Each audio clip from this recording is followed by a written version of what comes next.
Today, we're looking at this report from the India Hate Lab about hate speech in India in 2024. They analyzed over 1,100 verified hate speech events, and I want to really emphasize that these aren't just online rants. We're talking actual gatherings, designed to incite hatred against certain groups. Yeah. It paints a pretty sobering look at how hate speech is moving, like from the fringes to the mainstream in India, with some serious consequences for those who are targeted. Right, and that's kind of what makes this deep dive so important, right? We're going beyond just the numbers to really understand the methods, the players, and this really alarming trend of hate speech turning into real world action, particularly against Muslims and Christians. So how did the India Hate Lab even go about tracking something as widespread and often hidden, as hate speech? Well, they had to cast pretty wide net. I mean, they monitored Hindu far-right groups, social media, news reports, and they even cultivated this network of activists and journalists on the ground. It's like a carefully constructed web designed to catch these moments of hate. That makes sense. But how did they differentiate between just strong opinions and actual hate speech? Isn't there a pretty fine line there? There is, and that's where this thing called the Rabat Plan of Action comes in. It's a framework that was actually developed by the UN to distinguish between speech that's, I guess, just offensive, and speech that really crosses that line into inciting discrimination, hostility, or even violence. So it's like a 6-part threshold test, to see if the rhetoric, has that real potential to cause harm. Yeah, exactly. Think of it like a legal checklist, right? The speech has to tick certain boxes related to context, intent, content, and, the likelihood of causing actual harm. It's not just, about hurt feelings. It's about speech that has the potential to lead to real world consequences. Okay, that's a really important distinction. So even with this super rigorous methodology, they still found over 1,100 instances of hate speech. Yeah. That's a lot. So give us the big picture here. What were the key takeaways from 2024? Yeah, it is a lot. I mean, we're talking an average of 3 incidents per day. And remember, these are just the verified events. The primary targets were Muslims, though Christians, including Rohingya refugees, were also targeted. So a clear religious bias in the hate. And geographically, was this spread evenly across India, or were there any hotspots?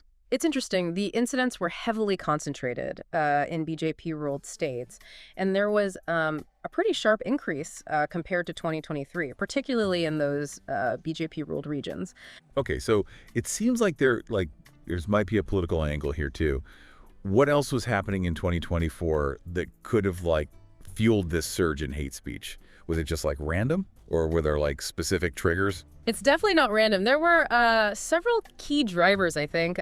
First, you had the 2024 general election, followed by state elections in Maharashtra and Jharkhand. And then on top of that, there were these widely circulated, often exaggerated claims of anti-Hindu violence in Bangladesh. All of this kind of created this climate of tension and fear that was really easily exploited. Right. I remember hearing about those reports. It really did feel like adding fuel to an already smoldering fire. Exactly. And unfortunately, certain political figures were all too eager to fan those flames. So let's name names here. Who were the biggest offenders when it came to spewing this hateful rhetoric? Well, the report named several individuals, but some definitely stand out more than others. Prime Minister Modi, for example, used rhetoric that painted Muslims as a threat to Hindu economic well-being. The Prime Minister himself, that's unsettling. It sounds like he was tapping into those economic anxieties to create division. Yeah, and it's particularly concerning, given his position of power and influence. Then you have Yogi Adityanath, the chief minister of Uttar Pradesh. Oh yeah, I've heard his name before. He's got a bit of a reputation, right? He does. The report actually identifies him as one of the most prolific spreaders of hate, averaging 1 hate speech every 4 days. Wow, every 4 days.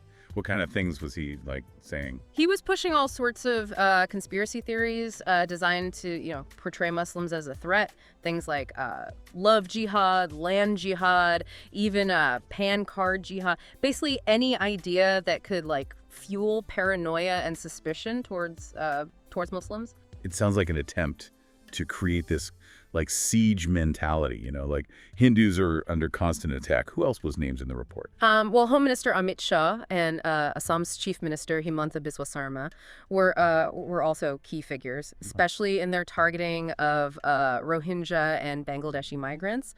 Overall, the report really shows this disturbing pattern of BJP leaders using inflammatory language and promoting these harmful stereotypes. So they were creating this us versus them narrative, based on religion and national origin. But we've been focusing a lot on anti-Muslim hate. What about Christians? How are they targeted? Well, the hate speech against Christians often focused on portraying them as foreign agents, like they're trying to erode Hindu culture. Can you give us some specific examples of how that played out? Well, Christian missionaries in schools were frequently targeted, with accusations of forced conversions being a really common theme. Right. There was this disturbing incident where the principal of a Christian school in Telangana was actually attacked after these rumors spread that the school was discriminating against Hindu students. So violence driven by unfounded fears and prejudice. Were there any other notable incidents highlighted in the report? Oh, there were several. There was one where a VHP leader openly boasted about, shutting down churches, and there were even demands to remove Christian symbols from schools. It really paints a picture of this growing intolerance towards Christian communities in India. It's clear that this hate wasn't just limited to politicians. Were there other groups or individuals involved in spreading this rhetoric? Absolutely. Prominent religious figures played a really significant role, often, misusing religious texts and imagery to incite violence. So they were weaponizing faith to justify hatred. Can you give us some names and specific examples? Yeah. Figures like Mahatraju Das and Yati Nrsimhanan Saraswati were particularly vocal. They were calling for things like economic boycotts of Muslims, the seizure of mosques, and even hinting at a religious war. They were also proponents of this disturbing trend of bulldozer justice, basically using bulldozers to demolish the homes and businesses of Muslims as a form of punishment. It sounds like we're talking about a very deliberate and organized campaign to marginalize and demonize entire communities. That's exactly what's happening. And what's particularly concerning is that, this hate speech it's no longer just empty words. The report documents a really clear shift towards action, with calls for violence and mobilization becoming, more frequent and explicit. So it's escalating from hateful rhetoric to concrete plans for action. Can you give us some examples of these calls to action? One particularly chilling example was a speaker telling Muslims, take off from work one Friday and we will come finish you off. We know exactly where you all live. That's a direct threat, not even veiled. Were there any other organized efforts to mobilize people based on this hate? Yeah, there was this program called Shorevere. It was presented as a form of social service, but it actually promoted a Hindu-only economy, urging Hindus to boycott Muslim businesses and create this parallel economic system. It's a way to further segregate society under this guise of economic empowerment. Yeah. And by, presenting it as a patriotic duty, they're able to mask their bigotry behind this veil of nationalism. Precisely. It allows them to appeal to people's sense of identity and belonging while simultaneously, demonizing an entire community. And this campaign to seize mosques, claiming they were built on destroyed temples that we talked about earlier, the report goes into how that's being orchestrated as well.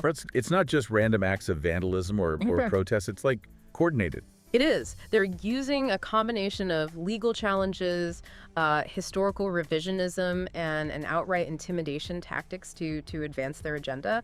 They're filing lawsuits, pushing for archaeological surveys of mosques, and spreading, propaganda that distorts history and fuels resentment. It sounds like a multi-pronged attack designed to delegitimize the presence of Islam in India.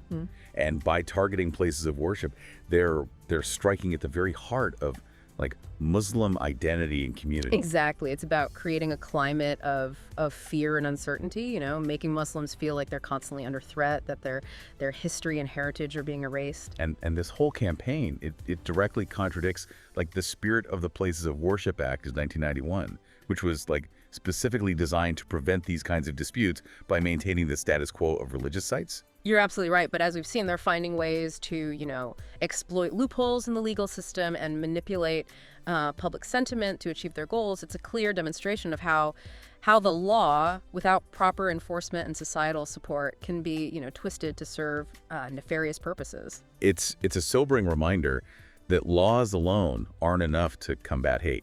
You need a cultural shift, a change in mindset to really address the root causes of this problem. I completely agree. Legislation can provide a framework, but it's ultimately up to society to reject these hateful ideologies and embrace values of tolerance and inclusivity. So we've been talking about the individuals, the organizations, their strategies, but we can't ignore the elephant in the room, social media. How are these platforms being used to amplify hate speech? And what role are they playing in this whole ecosystem? That's a critical question, and one that the report dives into in detail.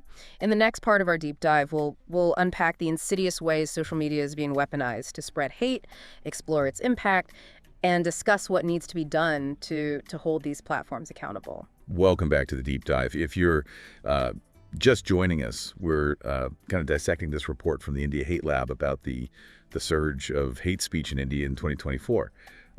It's a complex issue, and in the previous segment we focused on the scale of the problem. But now let's kind of dive deeper into the sources of this hate, the individuals and organizations who are actively fueling it. Right.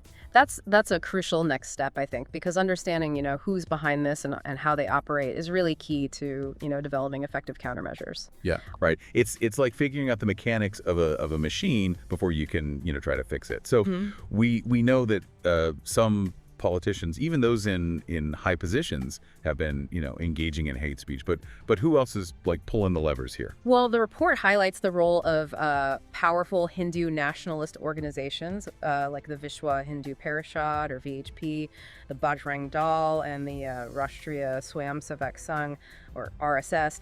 They're often at the forefront of these hate campaigns, organizing rallies, spreading propaganda, and even engaging in violence. Yeah, I've definitely heard those names before.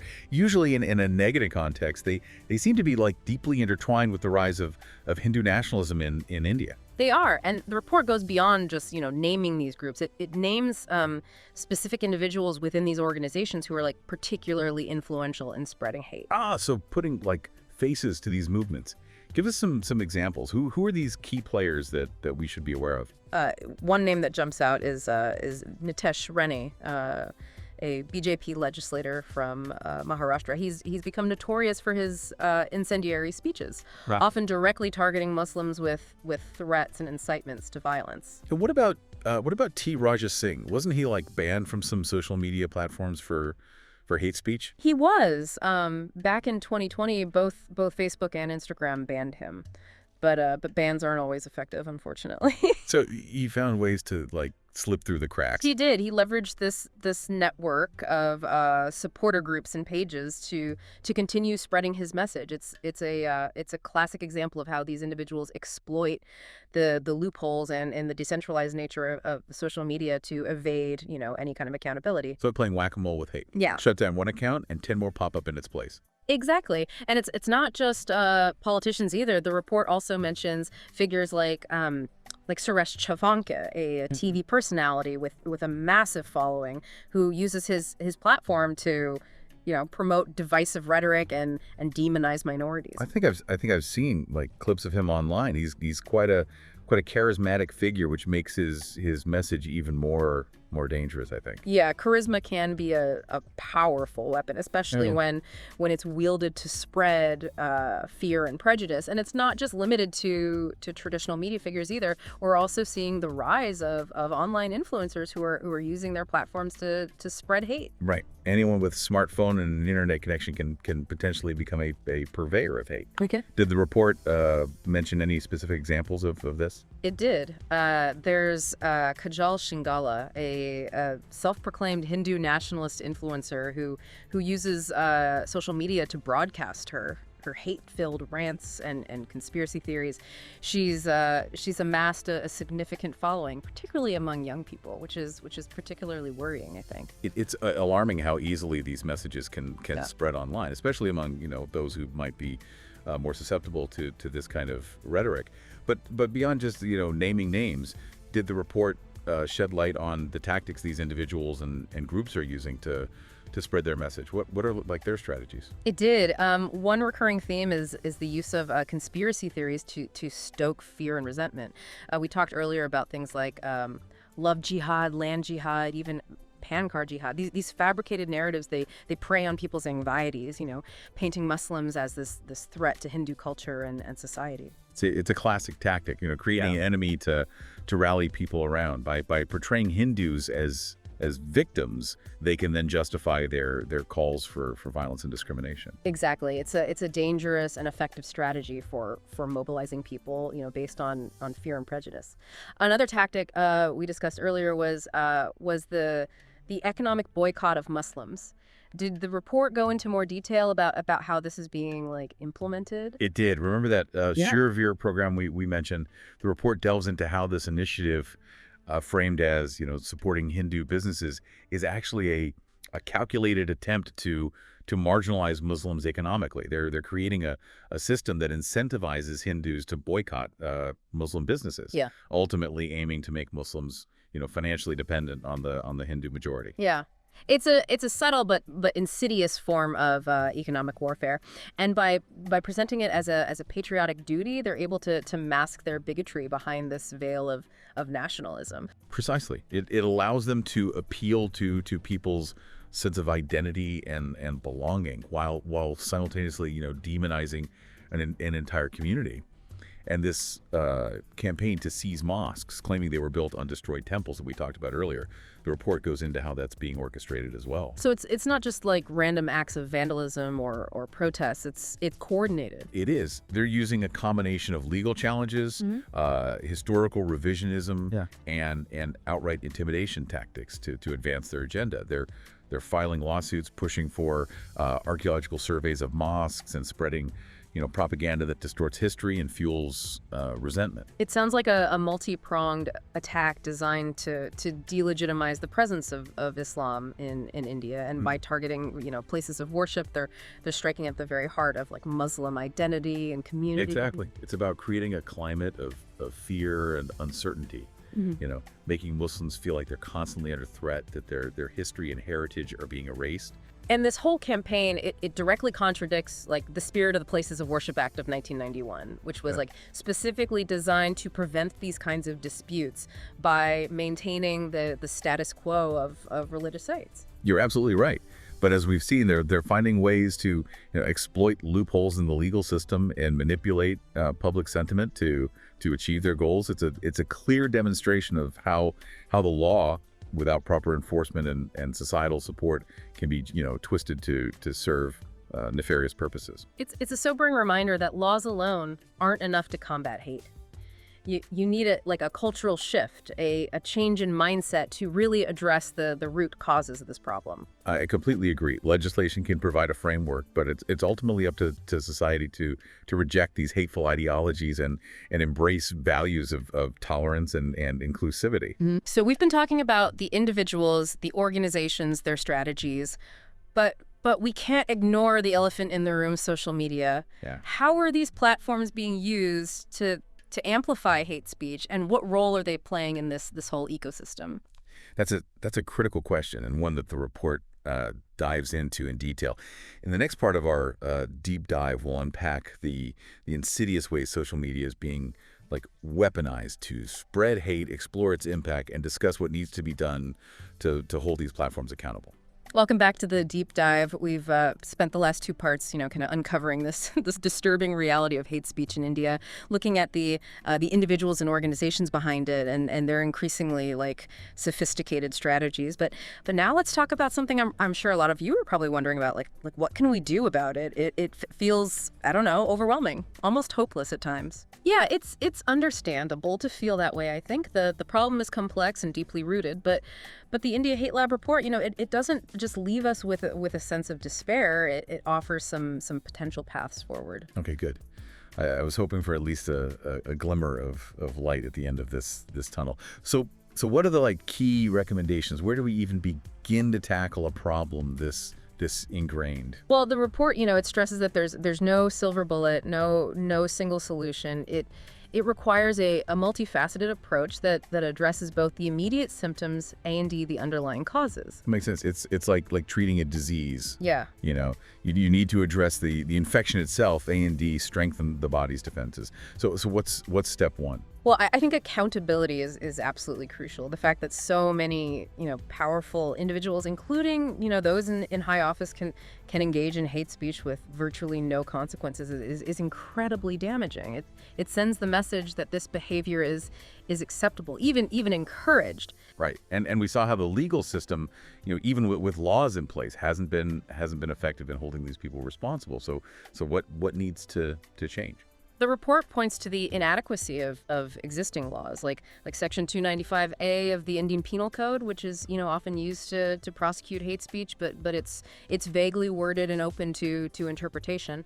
They also highlight the ineffectiveness of the Election Commission of India, which has the authority to penalize candidates for hate speech, but rarely takes decisive action. So we need stronger laws, more specifically targeting hate speech. And a more proactive judiciary willing to actually enforce them? Exactly. It's about sending a clear message that hate speech has real consequences and will not be tolerated. But laws alone aren't enough, are they? You can't just legislate away prejudice. Absolutely. That's why the report also emphasizes the importance of education and awareness campaigns. It's about addressing those deep-seated biases and prejudices that fuel hate in the first place. So going beyond just punishing hate speech and tackling the root of the problem, how would that work in practice? Well, this kind of education, it needs to start early in schools and communities. It's about teaching critical thinking skills, promoting empathy and understanding of different cultures and religions, and fostering a sense of shared humanity. So giving people the tools to recognize and reject hateful rhetoric, to question their own biases. Exactly. It's about empowering individuals to become agents of change, to challenge hate whenever they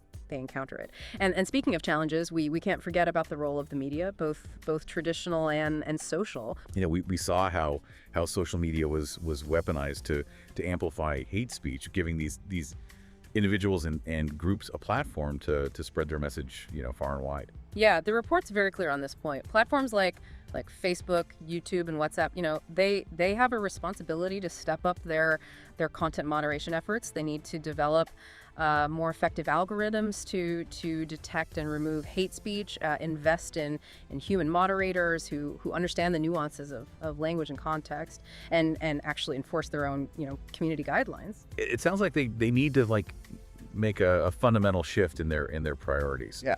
Right now, it seems like profits often trump ethics when it comes to content moderation. That's a valid concern, and beyond just removing hateful content, these platforms also have a responsibility to promote positive counter narratives. To amplify voices of peace, tolerance, and inclusivity. So giving a platform to those who are often marginalized and silenced, those who are working to build bridges and challenge stereotypes. Exactly. It's about shifting the balance. Making sure that the voices of hate don't dominate the online conversation. And it's not just the responsibility of social media companies either. Traditional media outlets also need to be more mindful of how they cover these issues. So avoiding sensationalism, not giving hate mongers a platform, and providing context and nuance when reporting on these complex issues. Exactly. It's about responsible journalism that aims to inform and educate rather than inflame and divide. This is all really important stuff, but it's easy to feel powerless in the face of such a massive problem. So I want to ask a practical question. What can an everyday person listening to this right now actually do to make a difference? It's a great question, and the answer is more than you might think. It starts with introspection, educating yourself about the different communities in your country, challenging your own biases and prejudices. So taking a good hard look in the mirror before pointing fingers. Exactly. And once you've done that, you can start to speak up against hate whenever you encounter it, whether it's in person or online. Don't let it slide. Don't let it become normalized. I know that could be tough, Yeah. especially when it's coming from family or friends. It can be, but silence is often interpreted as agreement. Even a simple statement like, hey, that's not cool can make a difference. And Yeah. if you're comfortable, you can engage in a conversation, challenge their assumptions, and offer alternative perspectives. So turning those uncomfortable moments into opportunities for education and dialogue. Exactly. You can also support organizations that are working to promote peace, understanding, and interfaith harmony. There are many groups doing incredible work on the ground, and they need our support. Donate, volunteer, spread awareness. There's so many ways to get involved. And of course, there's the power of the ballot box. Absolutely. Vote responsibly. Support leaders who champion values of equality and inclusivity, and hold those who promote hate accountable for their words and actions. It's a reminder that our choices matter, that we have a collective responsibility to shape the kind of society we want to live in. Exactly. It's about choosing a future where hate is not the norm, but the exception. A future where diversity is celebrated and all citizens feel safe and respected. That's a powerful vision, and one worth fighting for. So, listener, as we wrap up this deep dive, I want you to think about what you've learned. Think about the insidious nature of hate speech, the ways it's being used to divide and dehumanize, and the urgent need for action. And ask yourself, are you part of the problem, or are you part of the solution? That the choice ultimately is yours. Thanks for joining us on this journey, and keep learning, keep questioning, and keep fighting for a world where hate has no home.